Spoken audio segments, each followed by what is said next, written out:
اللہ کے پاس سوائے ایک چیز کے سب کچھ ہے۔ آپ کے مقدر میں بے سکونی تھی، کسی کی وجہ سے وہ آپ کو مل گئی۔ دوسروں کو اپنے سے بہتر تصور کرنا۔ السلام علیکم ناظرین، آج کی ویڈیو میں ہم ڈسکس کریں گے وہ تمام سوالات جو پچھلے ہفتے لوگوں نے بے پناہ انداز میں ہم سے پوچھا۔ وہ موضوع یہ تھا کہ لوگ بے سکونی کے بارے میں جاننا چاہتے ہیں۔ ہر بندہ سکون کی تلاش میں ہے لیکن ہے بے سکون۔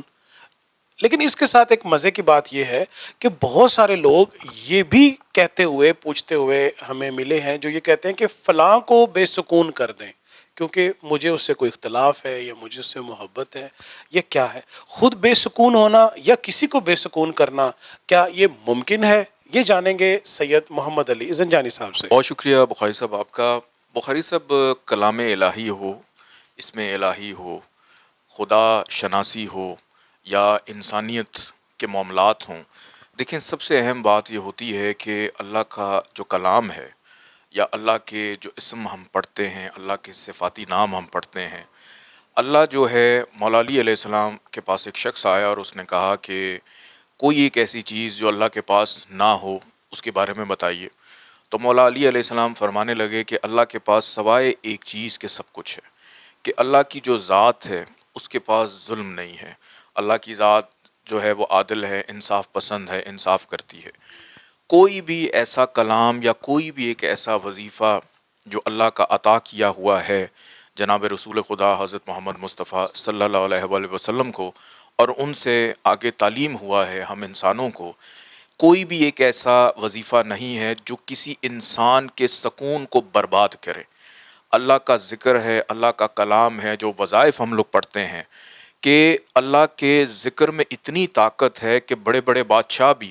کسی دور جگہ پہ بیٹھ کے اللہ کا ذکر سنتے تھے تو دین اسلام کی طرف کنورٹ ہوئے۔ وہ کہتے تھے کہ ہمیں سکون ملتا ہے، اس چیز میں کیا ہے؟ تو ایک چیز ذہن نشین کر لیجئے کہ کوئی بھی ایسا وظیفہ نہیں ہے جو کسی کا سکون برباد کرنے کے لیے ہو، بلکہ سکون عطا کرنے کے لیے ہوتا ہے اللہ کی عطا کی طرف سے۔ اگر آپ یہ سوچ کر کوئی اللہ کا کلام یا کوئی ورد یا کوئی وظیفہ کرتے ہیں کہ اس سے آپ کا دشمن یا آپ کا حاسد یا منافق جس کو آپ پسند نہیں کر رہے ہیں اور وہ بے سکون ہو جائے، اس سے پہلے آپ کو خود سکون کی تلاش ہوتی ہے، اللہ کی مدد کی ضرورت ہوتی ہے تاکہ آپ کی زندگی میں معاملات کے اندر بہتری جو ہے وہ پیدا ہو سکے۔ اور پھر اس کے ساتھ کچھ افراد ایسے ہیں جو اپنی دنیا داری یا جو لمحہ موجود ہوتا ہے اس کے اندر پیدا ہونے والی جو خواہشات ہیں ان کے شعور کے اندر کہیں موجود ہوتی ہیں اور وہ ان کو نہیں حاصل کر پا سکتے، جو کہ لامحدود خواہشات بھی ہو سکتی ہیں، ان میں سے کوئی ایک خواہش بھی ہو سکتی ہے۔ اس کی وجہ سے آپ ڈپریشن میں چلے جاتے ہیں۔ دوسروں کو اپنے سے بہتر پانا، دوسروں کو اپنے سے بہتر تصور کرنا، اپنے حال میں مست نہ رہنا، دوسروں کے حال سے حسد اور بغض رکھنا، تو یہ چیز انسان کو انگزائٹی کی طرف لے کے جاتی ہے، بے سکونی کی طرف لے کے جاتی ہے۔ لیکن پھر بھی ایک وظیفہ ایسا ہے کہ ایک واقعہ ہے کہ جناب رسول خدا حضرت محمد مصطفیٰ صلی اللہ علیہ وآلہ وسلم کو جو مشرکین تھے وہ طعنہ زنی کرتے تھے کہ اللہ تعالیٰ نے آپ کو جو ہے وہ کوئی بھی ایسی نعمت عطا نہیں کی، بیٹے کی صورت میں جو تھے اللہ نے لے لیے۔ پھر اس کے بعد سورہ کوثر جو ہے وہ نازل ہوتی ہے کہ جس کے اندر پروردگار یہ کہتا ہے کہ ہم نے آپ کو کوثر عطا کی ہے،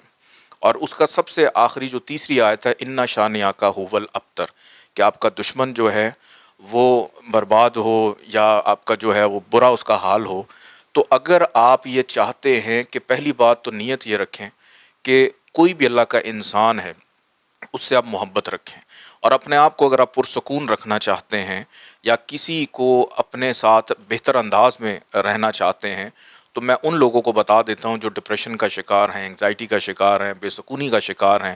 تو اگر وہ سورہ کوثر جو ہے روزانہ 7 دفعہ پڑھ لیا کریں، اور اس کی جو تیسری آیت ہے انا شانئک ھو الابتر، اس کو 3 دفعہ تکرار کریں کہ اول آخر 14 دفعہ درود پاک کے ساتھ پہلے 14 دفعہ درود پڑھیں، پھر سورہ کوثر پڑھنی شروع کریں، تیسری آیت کو انا شانئک ھو الابتر کو 3 دفعہ رپیٹ کریں۔ ختم کریں، پھر دوبارہ سے سورہ کوثر شروع کریں. اسی طرح آپ نے 7 دفعہ اس کو پڑھنا ہے. تیسری آیت کو 3 دفعہ آپ نے تکرار کرنی ہے. اینڈ میں 14 دفعہ درود پاک پڑھنے کے بعد اس کا ثواب ہدیہ کریں بی بی فاطمہ الزہرا سلام اللہ علیہا، اور ان کے وسیلے سے اپنے لیے پیار مانگے، محبت مانگے، سکون مانگے، شفا مانگے، فراوانی رزق مانگے، گھر میں خیر و برکت مانگے، کشادگی رزق مانگے، اور اس دنیا کے بعد جو آخرت ہے اس کے اندر آپ کے اعمالوں کا جو بہتر نتیجہ ہے اس بہتر نتیجے کی دعا مانگیں، اور چھوڑ دیں جو آپ کے ساتھ جیسا بھی ہے. آپ کے مقدر میں بے سکونی تھی، کسی کی وجہ سے وہ آپ کو مل گئی، تو بہتر ہے کہ اب آپ اس سے سیکھ کے آگے چلیں تاکہ آپ کے لیے بہتری پیدا ہو سکے. بہت شکریہ. ناظرین، زنجانی صاحب نے جس تفصیل کے ساتھ آج کا یہ وظیفہ آپ کے سکون حاصل کرنے کے لیے اور دشمن کو ابتر اور برباد کرنے کے لیے بتایا، وہ یقیناً قابل عمل اور انشاءاللہ آپ کا بھروسہ جیتے گا. بیکاز آپ نے سنا ہوگا کہ بی بی فاطمہ الزہرا سلام اللہ علیہا جگر گوشہ رسول ہے، اور اگر آپ ان کا واسطہ دے کے مانگیں گے تو اللہ تعالیٰ آپ کی جھولی بھر دے گا.